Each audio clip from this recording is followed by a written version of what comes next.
Oke, halo, assalamualaikum warahmatullahi wabarakatuh. Kembali lagi dengan Kak Anji, oke ya. Nah, kali ini Kakak akan membahas tentang ilmu pengetahuan bumi dan antariksa. Oke ya, sekali lagi kali ini kita akan belajar tentang ilmu pengetahuan bumi dan antariksa. Oke, jadi karena ini adalah bab yang berupa hafalan ya, jadi untuk di KSN SMP ini belum ada hitungannya. Tapi nanti kalau misalkan udah di SMA ini dibagi jadi kebumian dan astronomi. Nah itu ada hitungannya, yang astronomi itu malah hampir full hitungan, teorinya cuma dikit. Kalau kebumian ada hitungannya tapi dikit. Oke, jadi lebih pasnya kali ini kalau kakak menamakannya adalah sebuah ringkasan ya. Jadi ringkasan apa sih yang penting untuk diketahui di ilmu pengetahuan bumi dan antariksa. Di ilmu Oke, jadi yang pertama, jadi gini penjelasannya.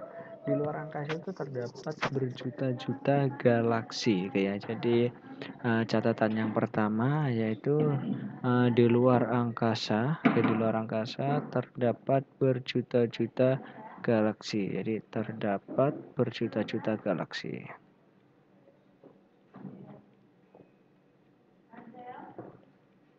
Nah, kemudian masing-masing galaksi itu punya pusat tata surya. Oke, jadi masing-masing galaksi punya pusat tata surya. Masing-masing galaksi punya pusat tata surya. Jadi memiliki pusat tata surya.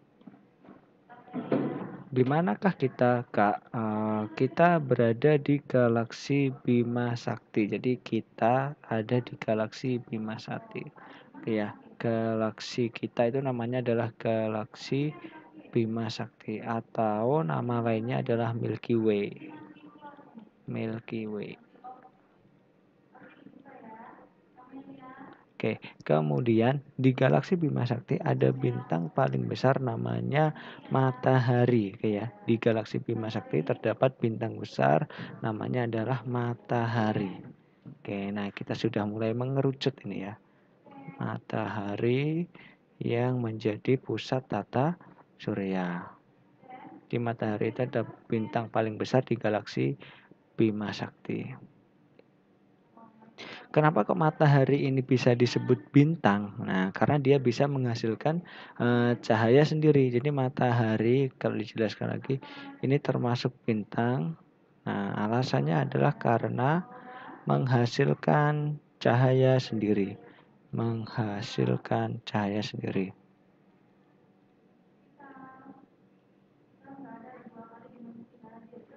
Berikutnya, oke ya. Matahari ini punya gaya gravitasi, ya. Matahari memiliki gaya gravitasi yang membuat benda-benda langit beredar mengelilingi matahari. Jadi matahari memiliki gaya gravitasi ya, memiliki gaya gravitasi. Nah, sehingga benda langit mengelilinginya. Jadi sehingga benda langit mengelilingi. Kemudian benda langit apa aja sih Kak yang mengelilingi matahari? Oke, jadi benda langit yang mengelilingi matahari di antaranya adalah planet. Oke. Kemudian ada asteroid. Oke, kemudian ada satelit. Oke, ada lagi ada komet. Oke, ada lagi meteoroid. Oke, kita masih membahas tentang matahari. Nah, sekarang adalah bagian-bagian matahari. Bagian matahari. Oke, bagian matahari dibagi menjadi yang pertama. Ini cara menghafalkannya adalah infokrona. Infokrona ya. Info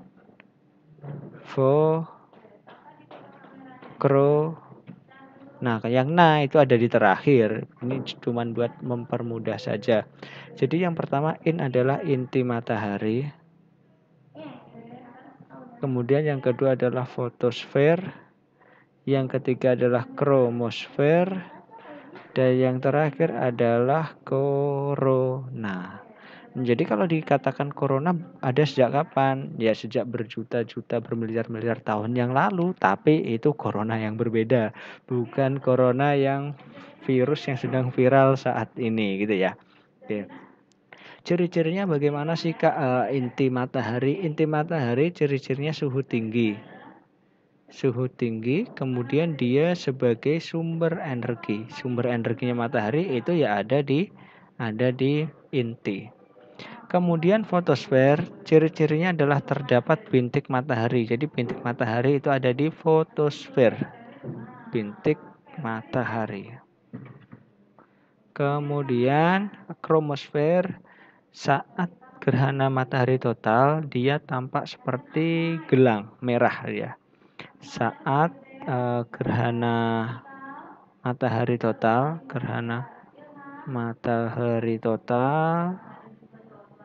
ini seperti gelang merah ya.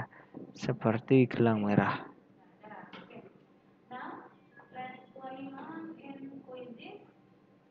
Nah, kalau corona lapisan terluar, dia adalah lapisan terluar. Kemudian terlihat seperti mahkota ya. Ini terlihat seperti mahkota.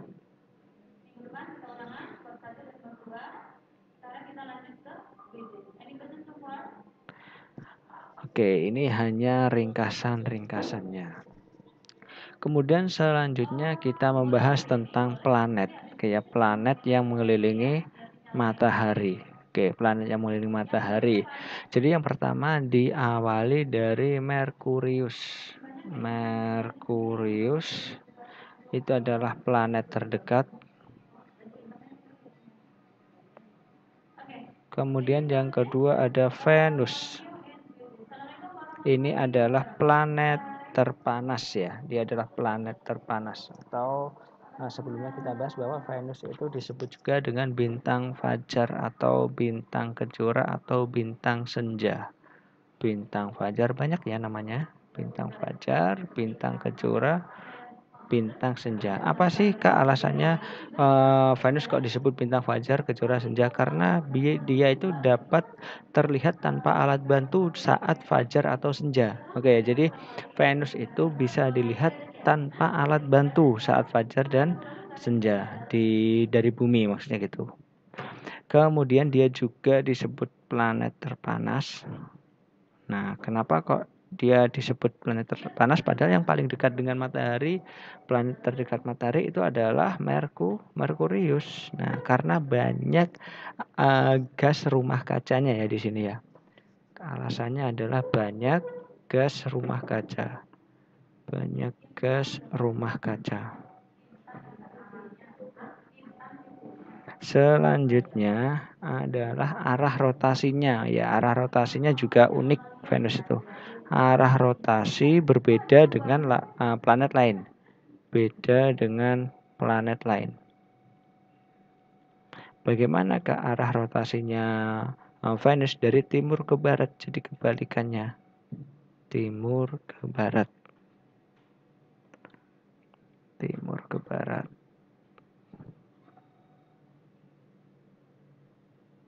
Oke, kemudian selanjutnya adalah bumi ya. Bumi ini adalah satu-satunya planet yang dapat dihuni makhluk hidup.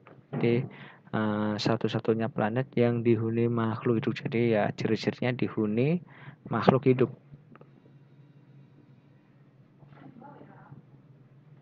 Kemudian punya satelit namanya Bulan. Satelitnya adalah Bulan. Kemudian kalau dari luar angkasa ini karena bumi itu warnanya biru, dia disebut planet biru. Ini karena luasnya perairan ya. Jadi karena luasnya perairan seperti itu. Kemudian yang keempat ada planet Mars. Dia disebut planet merah karena warnanya kemerahan ya. Nah, satelitnya ada dua, yaitu adalah Phobos dan Deimos. Satelit Phobos dan Deimos. Selanjutnya adalah Jupiter. Oke, Jupiter, planet terbesar. Satelitnya banyak. Nah, sampai Haji juga nggak hafal nih. Jadi di searching sendiri ya. Satelitnya paling banyak. Oke. Kemudian ada Saturnus. Cuman yang sering keluar ya antara Mars ini. Kalau Jupiter satelit paling banyak itu jarang dikeluarkan. Kemudian ada Saturnus. Ini planet bercincin ya. Nah, ini ciri khasnya adalah memiliki cincin.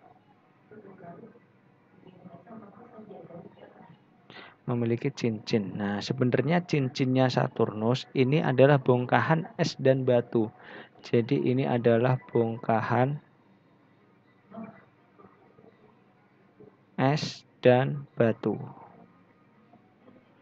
67 Saturnus, Uranus. Uranus ini planet terdingin.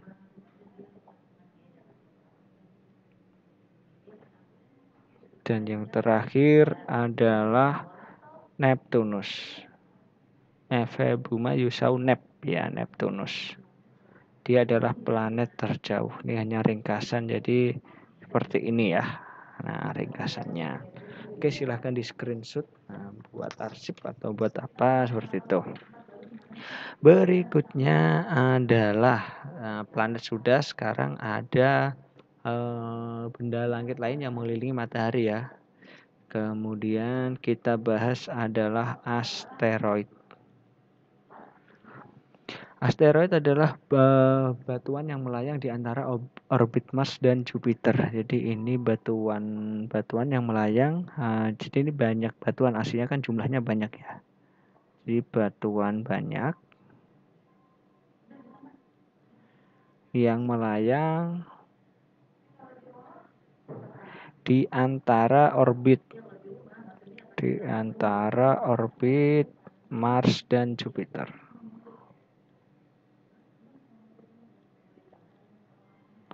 Oke ya. Kemudian nama lainnya asteroid ini adalah planetoid.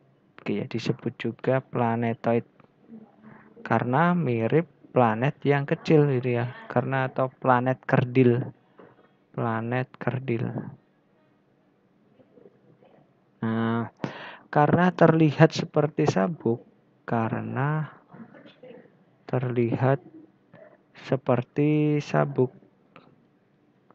maka ini juga dinamakan sabuk asteroid. Nah, sabuk asteroid ini memisahkan planet luar dan planet dalam. Oke ya. Jadi planet sehingga dibagi jadi dua, planet dalam dan planet luar. Kira-kira siapa saja planet dalam? Karena di antara Mars dan Jupiter ya berarti ini Buma. Oke ya. Kalau planet luar berarti ya Nep, gitu aja. Oke ya. Kemudian setelah asteroid ada komet. Oke, ada komet, lintasannya lonjong.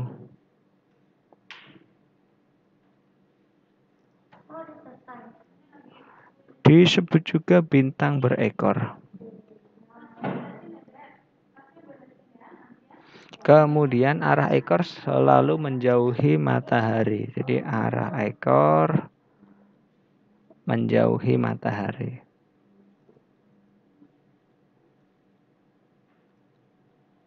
Alasannya apa, Kak? Karena angin dan radiasi matahari ya ini. Karena angin dan radiasi matahari.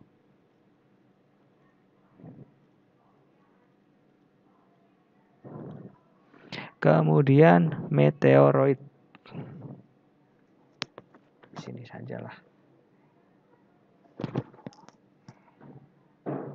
Meteoroid.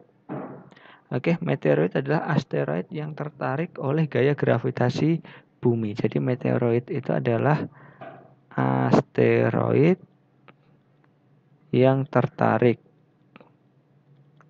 oleh gaya gravitasi planet yang lebih tepat ya. Gaya gravitasi planet.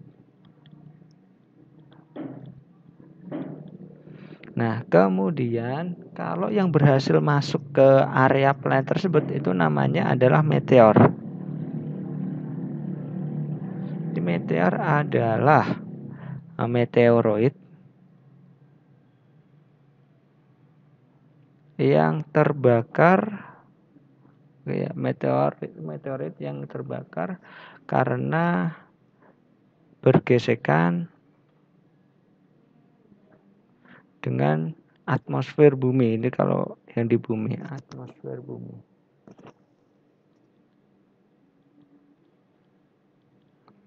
Kemudian ada lagi meteorit. Meteorit pakai T. Nah, ini adalah meteor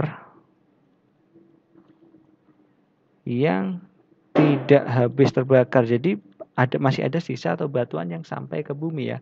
Tidak habis terbakar dan bisa sampai bumi.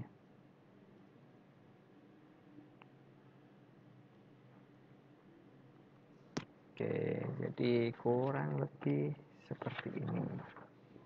Selanjutnya kita akan membahas lebih fokus ke buminya. Selanjutnya kita akan membahas lebih fokus ke buminya. Ini kakak next ya. Jadi kita akan lebih fokus membahas ke bumi. Jadi bumi itu punya dua gerak. Nah, jadi bumi punya dua gerak. Apa itu Kak? Yaitu adalah rotasi dan revolusi.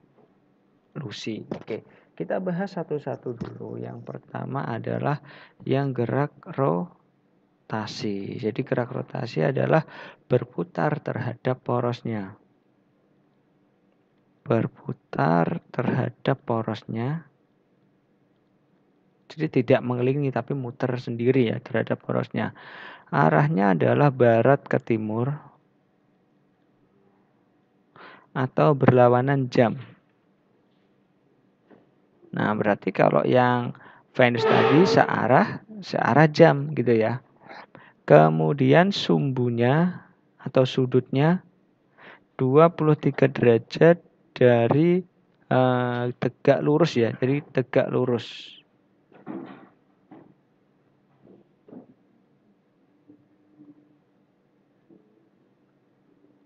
Waktu rotasinya, jadi lama rotasi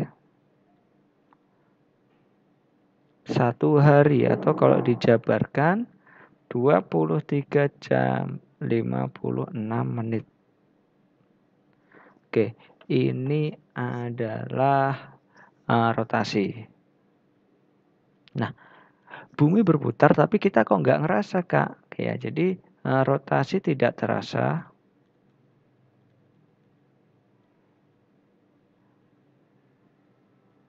Karena gaya gravitasi yang kuat. Gaya gravitasi bumi yang kuat. Oke, seperti itu. Nah, kemudian berikutnya adalah dampak rotasi. Dampak rotasi. Yang pertama,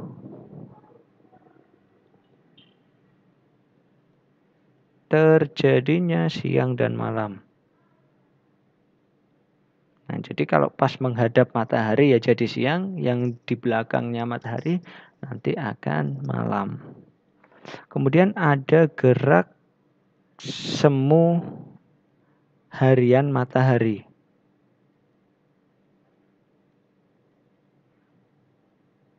Apa itu gerak semu harian matahari? Seolah-olah, jadi ini seolah-olah matahari terbit dari timur ya, seolah-olah matahari terbit dari timur dan tenggelam di barat. Oke, seperti itu. Kemudian yang ketiga dampaknya rotasi itu adalah perbedaan waktu. Perbedaan waktu. Kemudian pembelokan arah arus laut. Oke ya, ini tulis di sini aja. Pembelokan arah arus laut dan arah angin. Jadi kan arah arus laut dan arah angin itu sepaket, yang menyebabkan arus laut kan juga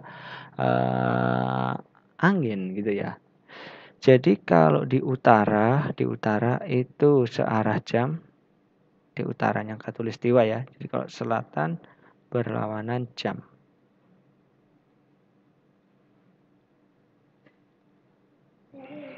Yang kelima, dari rotasi ini bentuk bumi tidak bulat. Ya, bentuk bumi jadi tidak bulat. Bentuk bumi tidak bulat. Jadi di kutub memapat, jadi bentuknya jadi kayak jeruk gini ya. Nah, ini kan kutub ini di khatulistiwanya. Oke ya. Bentuk bumi tidak bulat. Oke. Keterangannya adalah di kutub memapat.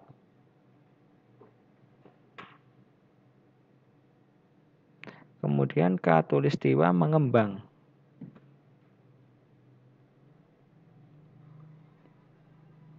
Nah, karena bentuk yang tidak bulat ini tadi, pengaruhnya di mana lagi, Kak? Di percepatan gravitasinya. Percepatan gravitasi. Jadi percepatan gravitasi itu aslinya beda-beda ya. Percepatan gravitasi berbeda. Jadi di kutub lebih besar daripada di khatulistiwa. Di kutub lebih besar daripada di khatulistiwa. Wah, oke, ini untuk rotasi silahkan di screenshot dulu. Nah, catatan berikutnya adalah di revolusi.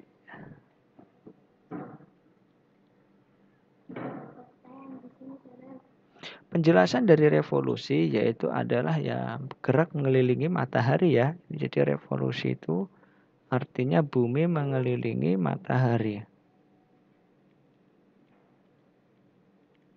Lamanya berapa? Lamanya 365 seperempat hari. Ya, 1 tahun. Oke, kemudian dampaknya ya. Dampak revolusi.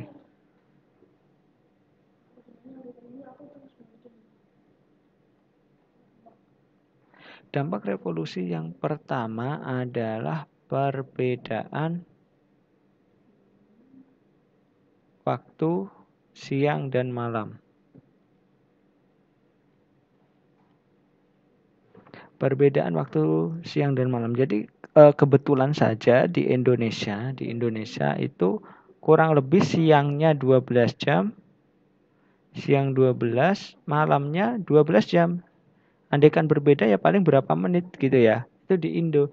Nah, ada negara lain yang waktu siangnya itu lebih banyak. Contohnya apa? Norwegia,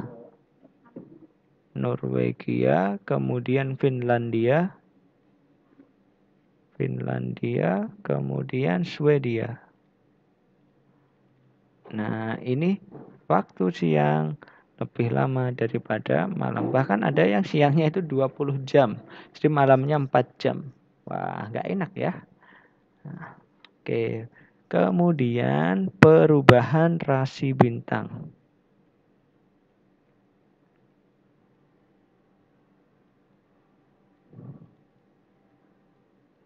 Yang ketiga, gerak semu tahunan matahari ya. Gerak semu tahunan matahari. Jadi seolah-olah matahari itu ada di utara, agak ke utara gitu ya. Agak ke utara sama agak ke selatan. Nah, ini catatannya gini. Tanggal 23 Maret, kemudian 21 Juni, hafalannya ya. 23 lagi September, kemudian Desembernya itu 22, kemudian 21 Maret. Nah, balik lagi nih ya, Maret balik lagi. Ini di khatulistiwa. Khatulistiwa, kemudian ini di garis balik utara ya, garis balik utara, jadi agak ke utara nanti. Nah, kalau bulan Juni, September balik lagi ke Katulistiwa. Nanti Desember ada di garis balik lagi, tapi selatan. Nah, seperti itu.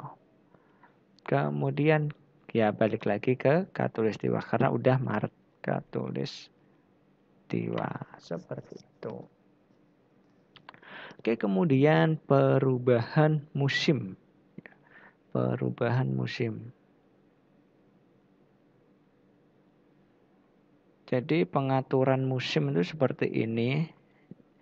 22 Desember jadi dimulainya itu enaknya ya dimulai dari kapan aja bisa. Cuman kakak hafalnya dari 22 Desember biasa menghafalkannya. 22 Desember, 21 Maret. Oke. Kemudian 22 Maret sampai 21 Juni. Kemudian 22 Juni sampai 22 September. Kemudian 23 September sampai 21 Desember nanti balik lagi ya. Nah, ini adalah belahan bumi utara dan selatan baginya. Ini belahan bumi utara dan belahan bumi selatan. Seperti itu. Baginya gini.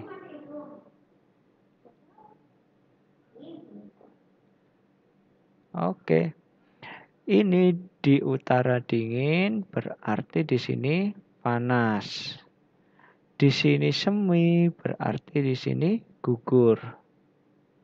Nah, ini kebalikannya, berarti di sini panas, yang di selatan dingin. Yang di sini gugur, berarti di sini semi. Oke ya. Loh, Indonesia bagaimana Kak? Indonesia itu terletak di Katulistiwa. Jadi iklimnya tropis, cuman punya dua musim. Musim apa? Musim panas atau musim kemarau dan musim hujan. Oke, seperti itu. Kemudian yang kelima, dampak revolusi adalah ditetapkan kalender Masehi. Oke, silahkan di screenshot. Oke. Lanjut ya, berikutnya kita akan membahas tentang gerhana.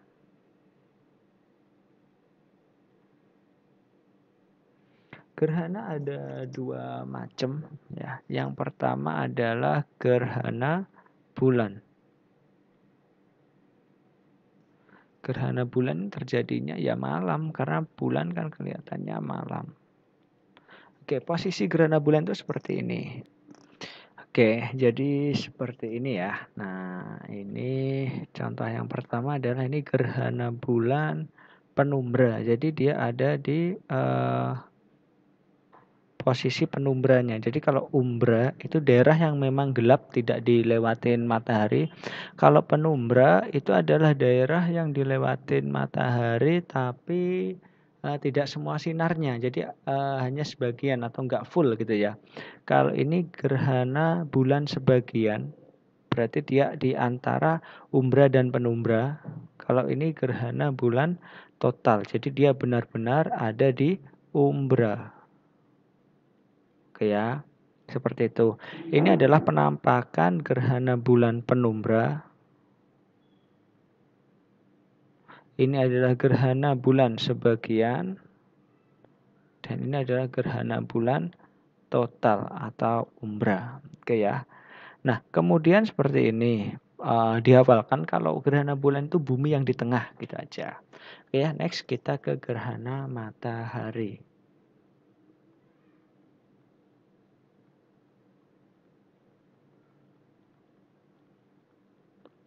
Gerhana matahari terjadinya saat matahari muncul, jadi di pagi, siang, atau sore. Oke, jadi kalau matahari juga ada 3 ya. Mari sebentar. Nah, ini adalah gerhana matahari total sebagian cincin. Gerhana matahari total Ini sebagian cincin. Bagaimana Kak kalau prosesnya gerhana matahari? Yaitu kalau tadi kan bumi di tengah, sekarang bulan yang di tengah. Oke, jadi seperti ini ya. Nah, iya ini ada saran dari Kakak, untuk nonton tata surya itu ada video yang jelas enak buat belajar ya. Ini hanya saran saja itu, silahkan ke YouTube-nya Ibu Herianah Ana ya. Jadi silahkan ke YouTube, eee, Ibu Herianah Ana. Nah ini akan sangat jelas nanti kalian search tata surya gitu ya. Search tata surya. Bapak juga belum kenal dengan orangnya, cuman bagus. Ini tata surya.